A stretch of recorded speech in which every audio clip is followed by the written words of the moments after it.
Welcome to Podtopia Insider, the podcast powered by Podtopia Network. Whether you're launching your first show or leveling up an existing one, we've got expert insights and recommendations to help you create, distribute, and monetize with ease. I'm Joe Massa, your guide to navigating the best tools and strategies to grow your podcast. Are you ready to optimize and streamline your show? Let's dive in.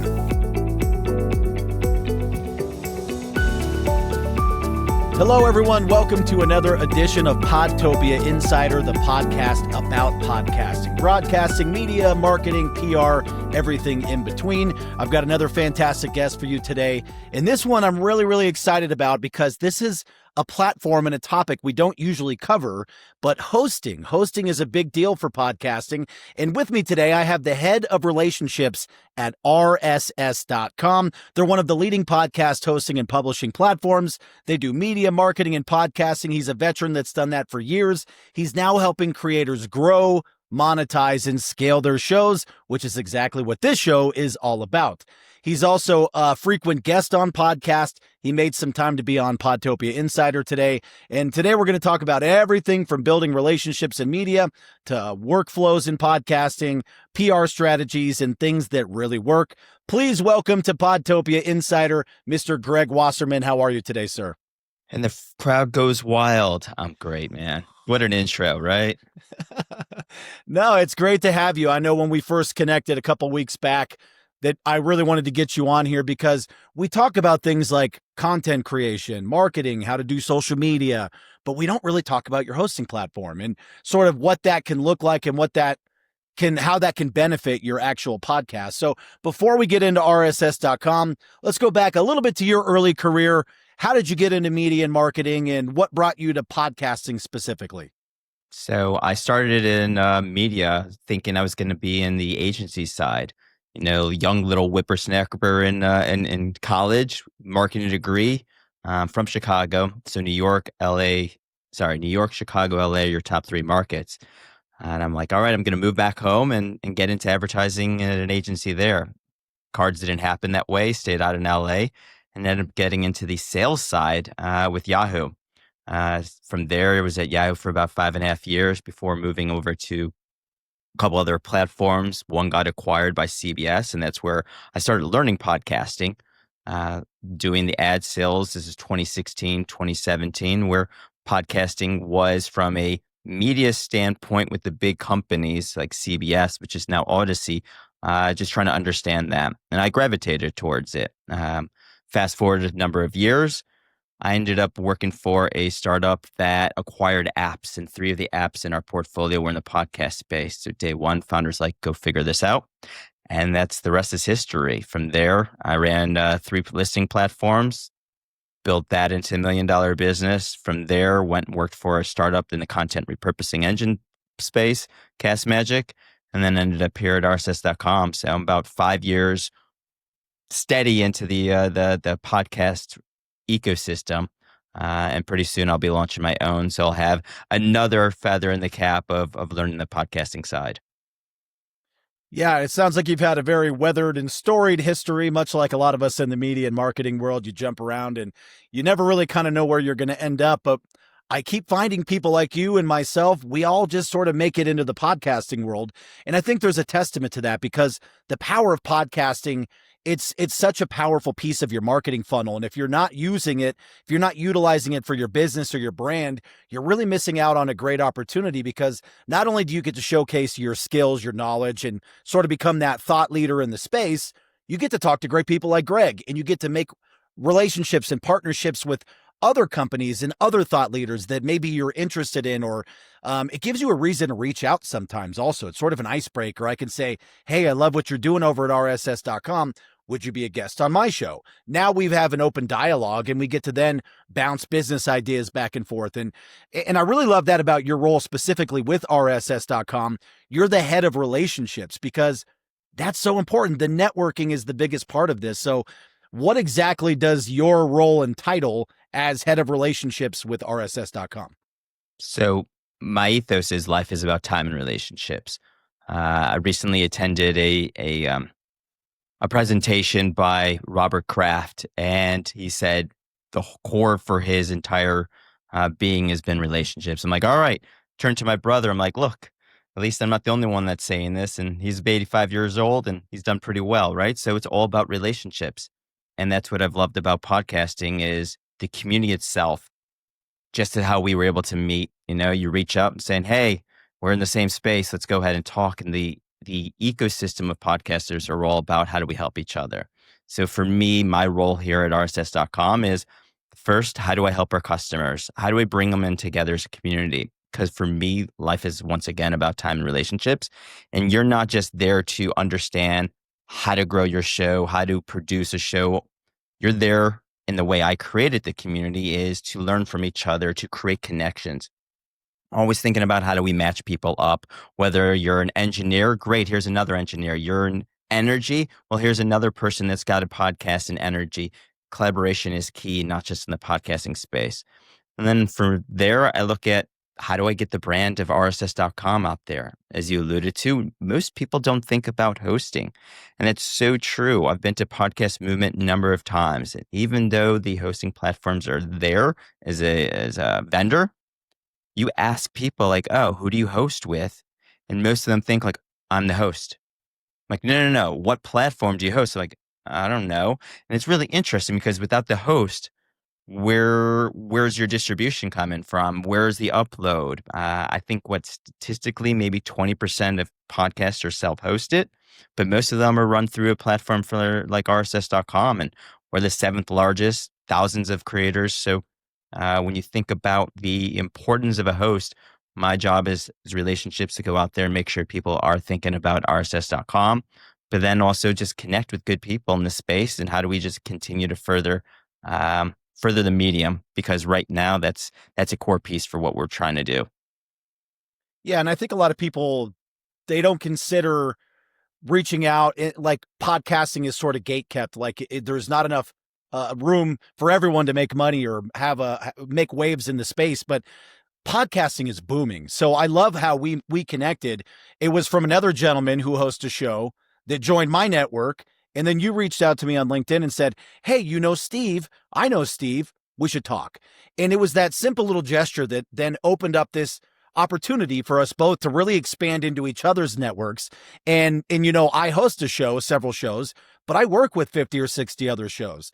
And a lot of times they come to me and our company for advice on who do you host with? Who does your editing? Who does this, and that? And really, if you're connected to the right networks, like I feel like I'm building and you guys are building over there, you don't have to do it all yourself. There's people in the space that want to help you grow, that aren't trying to keep you away from growth. They really want to see your success, because when you're successful, that makes me successful and vice versa. So I love the sort of the value given first mentality that you have specifically, but obviously RSS.com. And as you mentioned, the seventh largest hosting platform. But one thing you guys really did is brilliant, and this is marketing 101 brilliance. You guys actually got RSS.com, which is mind blowing that it was even available, because in the .com bubble, you know, in the early 2000s, that's what people were doing. They were going and buying up every useful domain name, McDonald's.com, Wendy's.com, RSS.com. And then if you really wanted to get it later down the line, if you were that company, you had to spend a lot of money. But RSS, if you're unfamiliar with it, it's real simple syndication. And your RSS feed is how your podcast is updated on your websites or in Spotify, Apple, etc. So how did you guys get that? Did you have to buy it from someone, or did you just luck out?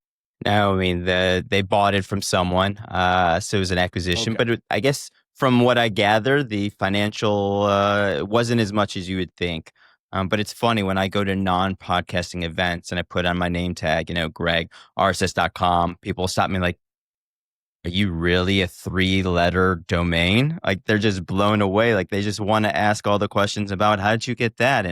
And that's been part of the success. You know, kudos to the team here, not only having the domain of RSS.com, but also the great work they've done in building the product and getting the message out there as a top hosting platform.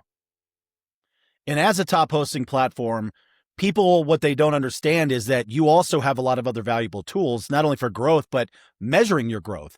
what sort of analytics and metric tools do you guys have built into the platform, and what's on the horizon of what we can expect from RSS.com? Yeah, I mean, if I think about it and I take a step back to your earlier comment, your earlier question, right? Like most people aren't thinking about hosting. And syndication is a huge piece. What makes of the RSS feed and RSS.com such a unique, I guess, value prop to podcasters as you're thinking about starting a podcast is you want to have your distribution everywhere. You do not, I mean, I've lost 2 jobs because algorithms changed on social media. So if you are only focusing on where the audience has or the platform that has the largest audience, most of the times, those are based on algorithmic uh, sorting, right? Discoverability still remains a big piece and a challenge in podcasting. So you want to make sure that you are using a host that gets your distribution to all the different platforms out there because you don't want to be just privy to one. So I think that's a core piece to think about when you are considering a host. The distribution, the control, the freedom. In terms of your second question here, if we go to this, what is RSS focus on? I mean, we're big on the podcast 2.0. And for those of you that aren't familiar, I still think it's a terribly marketed name because many people are still entering the space. And it's like, well, what is a 2.0 when I didn't even know what 1.0 is? But think about podcasting's been around 20 years. I've only been in this space here for 5. So I'm a baby compared to the OGs and the broadcasters like yourself who've been doing this for quite a while. But podcast 2.0 is how do we take this simple platform, RSS, and do more with it? And RSS.com is a big champion of location tag. We're huge proponents of the niche and the local mentality. Think about how much broadcast is being go back to like the old school magazines like Patch, right? Everything was localized. The joys of podcasting is it allows you to have that local voice. Community is a big piece. And how do I make sure that I don't have to have 10,000 followers and 10,000 listeners? I can go ahead and start having a podcast about my local town. I live here in Los Angeles. Could I start having a podcast and have all the location tags of tagging LA? So therefore, when someone's looking for things to do in LA, my podcast is coming up. And you can do that on such a unique level because of the RSS feed and the location tag. So from our standpoint, we're huge proponents of that and other features that are coming out in the podcast 2.0 landscape. So when you're looking for hosts, when you're thinking about how do I start this journey, I would definitely look at who's doing the podcast 2.0 features. Yeah, and I actually created a course called the Podcast Accelerator where we teach people how to start a show. And that was one of the videos is picking your hosting platform. And I've worked with some of your competitors and I hadn't yet worked with RSS.com until we met and started talking and I explored your platform. Admittedly, there's so many other options out there. It's easy just to pick one and, set it and forget it. But when you actually have used several of them, it really does show who's putting more time, effort, love into their product. And RSS.com is one of those companies that I'm now porting my shows over to RSS.com because I do believe the work you're doing and the future that you guys are rolling out with Podcast 2.0. And I do agree that it's bit tacky to call it that, but I come from a radio background. So when I first got into radio, it was live and local down the street. It was that sort of 1980s radio style. And everyone there you had to have your butt in the chair in the local station. And then as I spent more and more time and as the technology grew, everything got syndicated. So at one point I was in Denver and I was at a satellite radio company called Westwood One, and I was recording shows for 172 cities nationwide. Now, as you're listening in Tuscaloosa, Mississippi, you don't know that I'm not in Tuscaloosa, Mississippi, but I'm in Denver reading my script, doing whatever I got to do. So really, it started evolving in the broadcasting radio space. But then when people were like, why don't we film this? And that was like, well, we're not TV. Why would we do that? But then you started to see the success and the other ways that you could distribute that then. And having this face to face, even though you're in LA and I'm in Denver right now, you can really pick up on the emotions people are sharing when instead of just the voice. The same way that things get lost in translation when you're texting or typing, it's nice to be able to see your body language when we're talking. And I think listeners who tune in then get to see who Joe Massa really is and Greg Wasserman really is. And they get to see your energy and your excitement and your passion. And that makes you a thought leader. It builds you up as that brand ambassador who's out there really pushing and moving the needle in this space. So I love that it's evolving continuously. But podcasting, as I mentioned, it's one of the strongest pieces of your marketing funnel. And a lot of people are sleeping on the power of podcasting. So with that, I want to ask, for somebody that's new to podcasting or looking to boost their show's visibility, what are some media and PR strategies that stand out to you right now? Oh, I mean, I'll go down in the rabbit hole of what you were saying, because my philosophy is podcasting is the greatest business development, greatest relationship development, and therefore the greatest content engine you could use for your business. Where else, as you've already said, where else can I go ahead and bring in people that I would try to sell to and go, you know what? Let's have a conversation. I want to bring you on my show and let's have a conversation and we get to connect.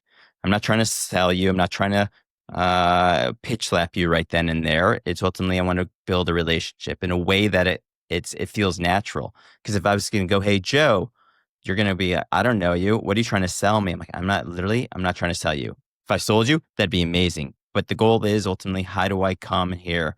And then you are promoting me to your network, which is probably the people that I want to work with and build my thought leadership with. And then I'm getting all this content. So the medium of podcasting, whether you use it for just the audio side or you do, as you alluded to, the video, and you put your video up, I've got my audio, so I'm in everyone's ears, and I've got all this other content that I'm able to use. So if you're thinking about it, I think every small business should have a podcast. Inexpensive to set up. There's work. You can outsource it to a production company like Joe's, right? Where it's like, look, I can pay for this so I can focus on my own business. And that's how I'm looking at it right now as I launch my own podcast. I'm doing the same exact thing that I'm preaching to. And so from a marketing standpoint, find what your niche is. Start connecting with those people, bring them on as guests. That's going to help you. It's the joys of podcasting is you go on my show, I go on your show, and it's a cross-pollination of audiences in that regard. But also, I hate to say it, AI is your friend in so many respects here. You can go to AI, and I've gone to GPT and I've asked it, this is my show, this is my niche. Who are the thought leaders? Who should I be talking to? What are the publications? And start getting a list there. Keep in mind, like, who you want to be connecting with. That's your community that you're trying to build here. So regardless of what your business is, or if it's just a hobby podcast, know who your niche is, know what the strategy is, and then be able to funnel into those communities. Build a community, not only for yourself, but also where you want to be. And I think those are going to be key pieces. With my background in media sales, I tell everyone, don't be a media company unless you want to be a media company. There's 20 plus ways to make money in podcasting. And you don't have to have the largest audience. You know, for RSS.com, we allow it monetization with just 10 downloads. So if you started hosting with us, 10 downloads a month, you're going to be able to start turning on advertising. We call it paid, so a programmatic solution. But there's 20 ways you can make money besides ads. We've just gone down, like, we know that's the low-hanging fruit. That's an easy one. Let people do that. But from a marketing and growth standpoint, it's going to come down to strategy. It's going to come down to doing the work. It takes some work. Consistency for sure. And you said a couple of things that are 100% true. And one thing that I've really learned to love about this platform, podcasting in general, it is the cross-pollinating of networks. When I'm on your show and then you're on mine, it instantly doubles your capacity to reach new people that maybe were never maybe had no idea who I was, but now that I'm talking to Greg and Greg promotes it on RSS.com, now somebody's going to maybe check out my site. Maybe they buy one of my courses, my programs. Maybe they just want to list their show on my network. It's a win-win-win, and the goal is. Again, that's why you do this. And there is 20 plus ways to monetize podcast. But for a lot of us, the main source of monetization is I'm here to become a leader in this space. So you'll come to my business and become a client, right? I'm not necessarily looking to make $100 on my podcast, or like some people charge to have you come on and interview. And I totally understand that, especially the bigger shows where the podcast is their business. But for the average person, they're creating a podcast to talk about their stuff, their courses, their business, their brand, whatever that is, whether you're selling coffee or you're the leading expert in concussion protocol. Doesn't matter. If you're trying to get your word out there, this is a great and free way for the most part, other than the little bit of money it takes to get started, maybe the $20 you're spending a month on your hosting platform. This is a really cheap way to get in front of people, and you can utilize social media. I do agree that starting a community is valuable, but if you go to Facebook or LinkedIn or Instagram, there's probably already a community built, and you can go in there and interact with those people and engage and comment and share ideas. And all of a sudden, if you do that enough consistently, people go, who is this Greg guy? Every time I get in this thread, Greg is talking about something. Now I'm curious. Now I want to know who Greg is. Then I click on you, see where you work. Now all of a sudden I'm going down the Greg rabbit hole because you were active on a free platform. So don't sleep on free stuff like that. You don't have to reinvent the wheel sometimes to be great at marketing. But again, you also said it right. You do got to put in the effort. It's not going to come and fall in your lap. I've done like I price it out. I think like you could do a successful podcast in like $1,200, right? So you're hosting, you're recording, the content repurposing, the clipping, and so forth. Probably about $1,200 for a year.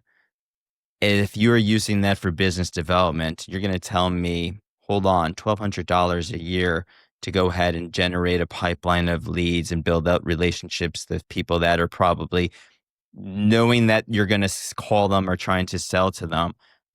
It's well worth the time, the energy, and the content you're getting out of it. And then how do you repurpose that content? It's not just a edit or record, edit, publish, release, and then rinse and repeat. There's so much wisdom that comes out of these conversations that you get to leverage to promote the guests consistently to your audience. Because at the end of the day, that is our job as a host.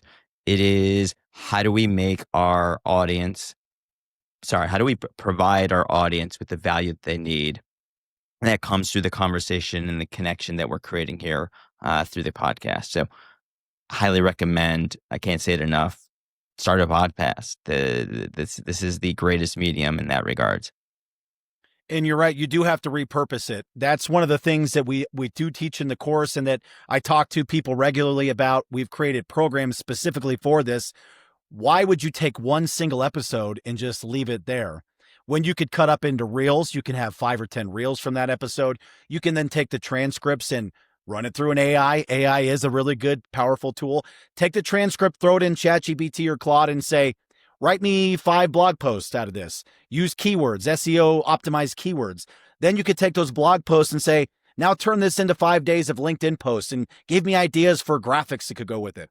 Use a different platform like Headliner, take an audio section, make an audiogram, do a quote graphic. You can be as creative or not creative as you'd like in this process, but each and every episode of your podcast should generate you at least 5 to 7 days worth of content, I think at a minimum, depending on how long the podcast is. I always say you could get about, and I've done trainings on this. You get about 100 pieces of assets, and the biggest piece is not to push all those assets at once, which is what most people do. It's like, all right, it's a new episode, so I can only promote the episode that's currently out. It's like, no, 3 weeks from now, I could promote this episode, and then 3 months from then promote this episode again, because there's so much content that came from this one conversation that I can't turn those into clips, or I could turn into, give me a blueprint, give me a framework.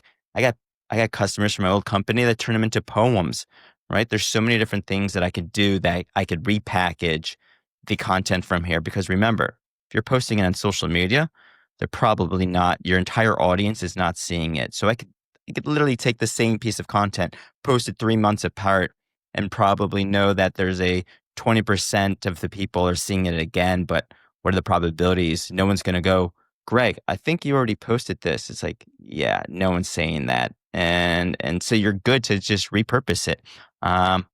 It is a content engine for that reason. And there's so many good nuggets. Hopefully I'm saying that you can take out of this and go, all right, here are the things that we could take away from Greg. Or if I was to summarize what Greg just said, X, Y, and Z, you can give that back to Greg in this instance and go, Greg, here's a blueprint for you. And Joe then all of a sudden looks amazing in doing something like that as the producer of the show. So there's so much value that can come from this. There's so much juice that you can squeeze from a podcast. And that's what makes it great being in here. Yeah, you're 100% right. And you should reintroduce those old shows to your audience. Because you're right. If you're on social media, Facebook or Instagram, if you're not in that algorithm that day, some of your stuff doesn't get pushed to your audience. So, some of your loyal listeners or people that really like your content might not even know something came out unless they're, actively checking their feed or they follow you on other, have a notification alarm when you post. But it's really important to, you're right, squeeze all the juice out of that because your podcast listeners are hyper engaged with your brand. If they're taking the time to listen to a 30 to 60-minute episode of what you're talking about, they either like you or they like how you present or they like the topics that you're talking about. So the fact that you're dropping it once on your Facebook feed and then letting dust collect on it forever after that, that's a huge mistake that you're making because again, you're right. If they don't happen to see it that day and then, 9 million other things come down the feed, you're lost. I know Twitter, X is notorious for that. They talk about if you want to be big on that platform, you need to post like 10 or 15 times a day because it just churns so quickly that you can't drop it and be like, people are going to see that. By the time it posts, it's like it's already 900 deep, so you have to be very active and have like a game plan for that. So I think that's definitely a smart blueprint to take away. So as we're sort of wrapping up with rss.com, I would say, where do you find you? You go to rss.com. That's a pretty simple one, but give one or two actionable tips for our listeners about like workflows, strategy, media, as you're rolling out your own podcast right now. What is that going to look like for you? How are you going to market this and what are you going to do to get it out there? And if you don't mind, if it's available, what's your show going to be about? So there's a lot of questions there, right? So let's Yeah, take my first bad. That one. was like the hot seat. Yeah, right. All right. So if you're thinking about starting a podcast, two to three action items that I would recommend is have a strategy. Know why you're doing this.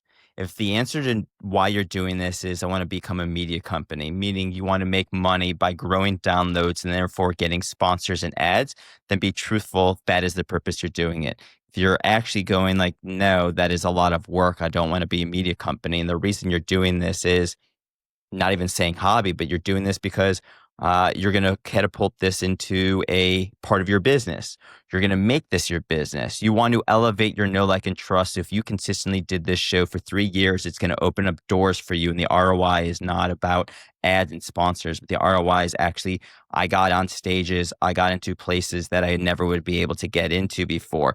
That is a great way to use a podcast. So I'd start thinking, why am I doing this? What is the reason? And my strategy. Therefore, who am I doing this for? Right?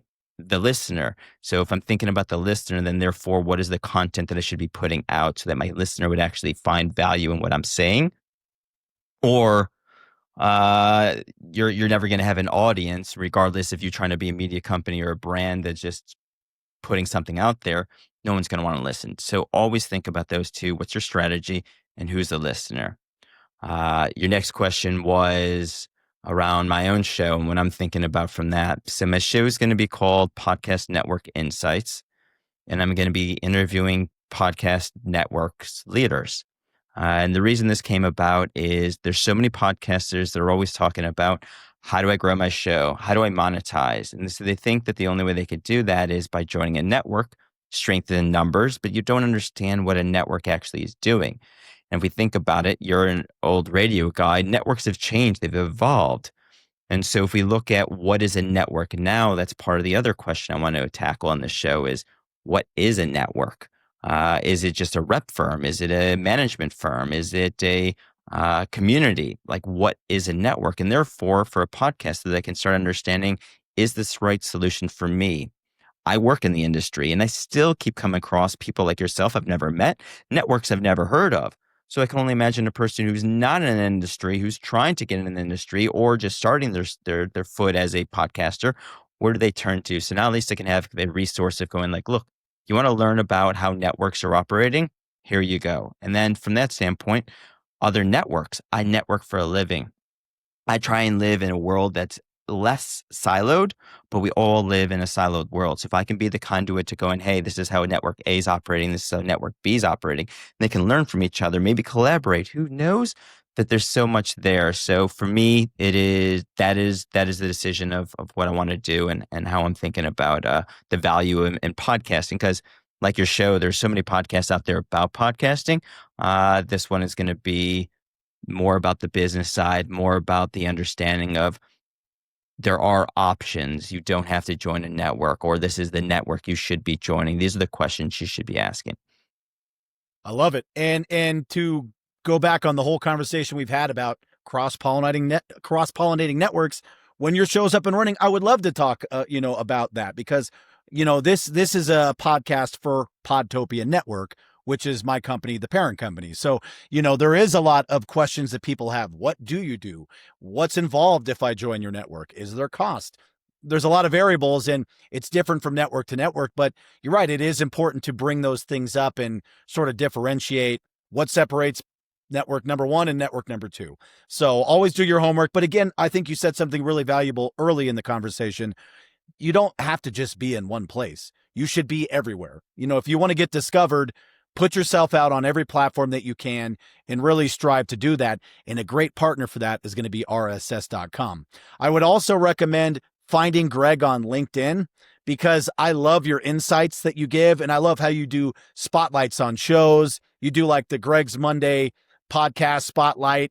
And I think that's really valuable when somebody that's a leader in the space shines a light on somebody that maybe is new, up and coming, lost, whatever that looks like, or just, you found a show that you personally like and you're saying, hey, I like this one, check it out. So follow Greg Wasserman on LinkedIn, visit RSS.com if you have questions about hosting. They're a really solid hosting platform with great analytics. I'm personally porting our shows over there as we speak. So, I'm not only saying this and not being paid for this, just for full transparency. I just really appreciated meeting you and learning more about your brand. And I wasn't tied to my hosting platform on any level. So it was a natural idea to switch, because I think what you guys are doing is great. So if you have any final thoughts, you can drop them now. And otherwise, Greg, it's great to have you on Podtopia Insider, my friend. Thanks for having me. Everyone, thanks for listening. Absolutely. RSS.com. Check it out. That's a wrap on this episode of Podtopia Insider. If you found value today, hit that subscribe button so you never miss an episode. For more resources, recommendations, and insider tips, visit podtopianetwork.com. Let's build a smarter podcast, one tool at a time. See you next time on Podtopia Insider.